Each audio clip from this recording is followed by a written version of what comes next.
11-12 برس سے یہاں پیرس میں فرانس میں جرنلزم کر رہے ہیں. پاکستان سے ان کا تعلق ہے لیکن تقریباً 12 برس سے یہاں صحافت کر رہے ہیں. تو میں ان کو شکریہ ایاز بھائی, thank you so much. Please اگر آپ تشریف لائیے. تھوڑا سا ذرا ہم لاؤڈ ہوں گے کیونکہ ظاہر ہم چونکہ اس نیت سے یہاں نہیں آئے تھے کہ کیمرہ اور مائک ہوتا, لیکن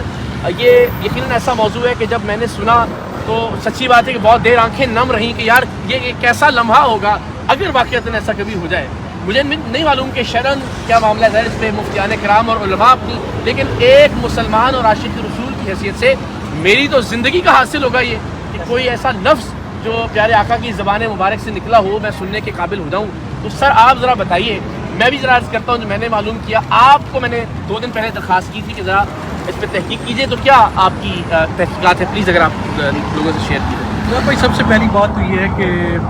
فرانس میں آپ نے جب مجھے یہ اس حوالے سے بتایا تو میں نے اس کے حوالے سے کافی تحقیقات کی, چاہے مذہبی اسکالرس ہیں ان سے ملاقات کی, ان سے ٹیلیفون پہ بات کی, یہاں پہ جو سائنسی ادارے ہیں ان کی جو ویب سائٹس ہیں ان پہ جتنا مواد ہے, اور اس حوالے سے آواز کی ریکارڈنگس کے حوالے سے, اور یہ جو ایک انکشاف ہوا کہ بلکہ یہ تو ٹھیک ہے مانا جا سکتا ہے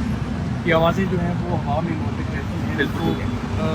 جو ہے وہ آپ کیپچر کر سکتے ہیں. اس کا امکان موجود ہے, اس کا امکان موجود ہے. ایسی تحقیق ہو رہی ہے فرانس میں, ایسی تحقیق ہو رہی ہے. اچھا ہو رہی ہے, ٹھیک ہے, اور یہ ممکن ہے. ٹھیک ہے. لیکن اس پہ سوال یہ اٹھتا ہے کہ آپ اربوں آوازوں میں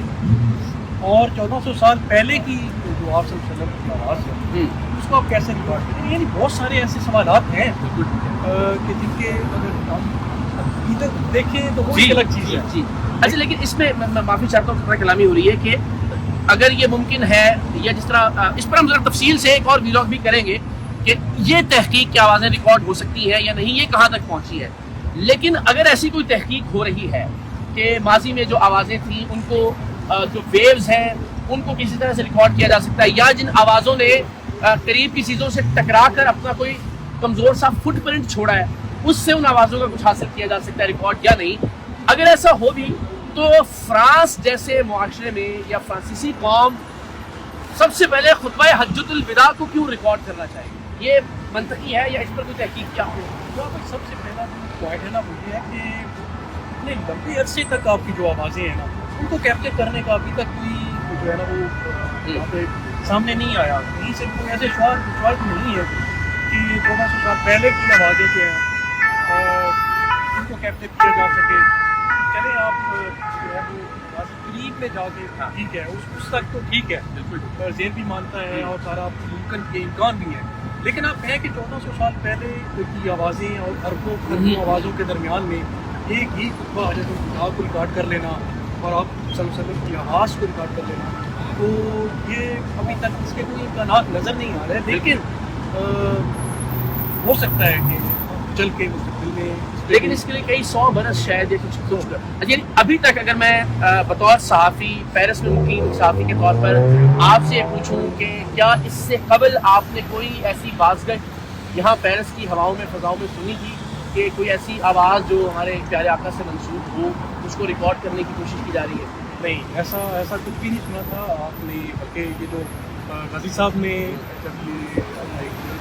یہ اس میں جب انہوں نے اس بات کا ذکر کیا تو اس کے بعد جیسے آپ نے پہلے آپ نے کہا کہ ہمارے لیے اس سے بڑی اور سعادت اور کی بات کیا ہو سکتی ہے, تو باقی جب ہم نے ایسا باتیں سنی تو ہماری بھی ایک جو ہے بالکل اس کو تسکین اور وہ جیسے شاید کچھ ایسا ہو رہا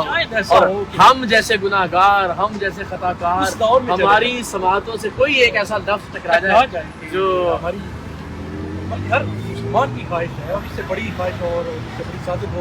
وہ کوئی نہیں سکتی بے شک. لیکن اقرار بھائی ابھی تک ایسے کوئی خواہش نہیں ہے. اور ابھی آپ نے جیسے ذکر کیا کہ انہوں نے 1992 میں ان سے ملاقات کی, پھر 2002 میں ان کی ڈیتھ ہو گئی اس کے بعد اتنے عرصے کے بعد 30-35 سالوں کے بعد پھر انہوں نے یہ بات جو ہے اس کا ذکر کیا. تو یہ ساری چیزیں اگر دیکھی جائیں تو سوالیہ نشان ہے, لیکن ظاہر ہے چونکہ یہ بھی میں وضاحت کر دوں. تھینک یو سو مچ ایاز بھائی, بہت بہت شکریہ. اس حوالے سے مزید آپ سے رابطہ رہے گا اور ہم چاہیں گے کہ آپ سے ویڈیو لنک پہ یا کسی طرح سے ہم ضرور بات کرتے ہیں. تھینک یو ویری مچ, بڑی نوازش. ڈاکٹر نذیر غازی صاحب نے اس کی وضاحت یہ کی ہے کہ چونکہ وہ جو ریکارڈنگ جس میں یہ ذکر ہوا وہ خطبہ حجۃ الوداع کے حوالے سے ان سے بات ہو رہی تھی, تو ضمناً انہوں نے اس پر بات کر دی. لیکن اگین ہم سب کے سب لوگ جو عشق رکھتے ہیں، جو عقیدت رکھتے ہیں، ان کے لیے یہ بہت جذباتی لمحہ تھا، اور میں نے بھی سوچا کہ سب چھوڑ چھاڑ کر ہم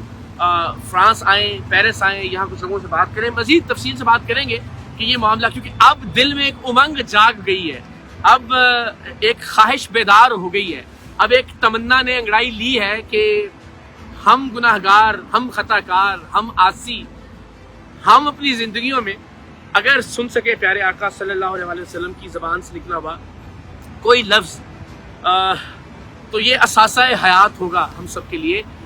میں پھر کہہ رہا ہوں علماء کی اس پر کیا رائے ہے، مفتیان کرام کی ہے۔ میں ایک عاشق رسول، جو کہ یہ بھی ایک بہت بڑا دعویٰ ہے، اور اللہ کرے کہ ہم اس دعوے پر پورا اتر سکیں اپنی زندگیوں میں، اس کی حیثیت سے اپنے جذبات کا اظہار کر رہا ہوں، لیکن بہت دکھی دل کے ساتھ اب میں یہ خبر ایاز صاحب سے بھی بات ہوئی، میری جو اپنی تحقیق ہے، ہم نے یہاں پر چند دن گزارنے کے بعد اور یہاں صحافیوں سے بات کرنے کے بعد، محققین سے رابطہ کرنے کے بعد، مختلف اداروں کو ای میلز کرنے کے بعد، وہاں کا وزٹ کرنے کے بعد، میں بہت وثوق سے یہ خبر آپ سے شیئر کر سکتا ہوں کہ اب تک فرانس میں کسی سطح پر، نہ سرکاری سطح پر، نہ نجی سطح پر، نہ کسی کمپنی کی سطح پر، نہ انفرادی سطح پر ایسی کوئی کوشش ہوئی ہے کہ خطبہ حجۃ الوداع کو ریکارڈ کیا جائے۔ تو کیا مستقبل میں ایسا ممکن ہے، جس طرح میں نے کہا کہ اب تمنا جاگ گئی ہے، اس پر انشاءاللہ العزیز ہم ابھی یورپ میں مزید جو محققین ہیں ان سے بات کریں گے، ان کے انٹرویوز بھی کریں گے، وہ آپ تک پہنچائیں گے کہ کیا آنے والے دنوں میں ممکن ہو سکے گا کہ ہم پیارے آقا صلی اللہ علیہ وسلم کی آواز سن سکیں، کیا ہم اصحاب رسول کی آواز سن سکیں، ہم سیدنا صدیق اکبر کی آواز سن سکیں، حضرت عمر فاروق کی، عثمان غنی، حضرت علی کی آواز سن سکیں، کیا خطبہ زینب کبھی ہم سن سکیں گے، کیا کربلا میں جو واقعات پیش آئے ان کی آوازیں کبھی ہم تک پہنچ پائیں گی۔ اس پر میں بہت تفصیل سے انشاءاللہ آنے والے ویلاگز میں یہی فرانس کے اور جو یورپ کے باقی محققین ہیں ان سے انٹرویوز کر کے انشاءاللہ العزیز آپ تک کوشش کروں گا یہ معاملہ مزید وضاحت کے ساتھ پہنچا سکوں کہ کیا کبھی یہ ممکن ہو سکے گا کہ آپ اور ہم اپنی زندگیوں میں اپنے پیارے آقا صلی اللہ علیہ وآلہ وسلم کی آواز سن سکیں، لیکن اب تک ایسا نہیں ہوا۔ میں نے اپنی تحقیق کے مطابق جو میری خبر تھی وہ آپ سے شیئر کی، یہاں فرانس کے شہر پیرس سے۔ دعا میں یاد رکھیے گا، پروردگار آپ سب کو بھی اپنی امان میں رکھے، اور اللہ کرے ہم سب کی زندگی میں وہ مرحلہ اور وہ لمحہ آئے کہ جب ہم اپنے پیارے آقا صلی اللہ علیہ وآلہ وسلم سے منسوب جو کہ مصدقہ کوئی آواز یا کوئی لفظ ہو وہ سن سکیں۔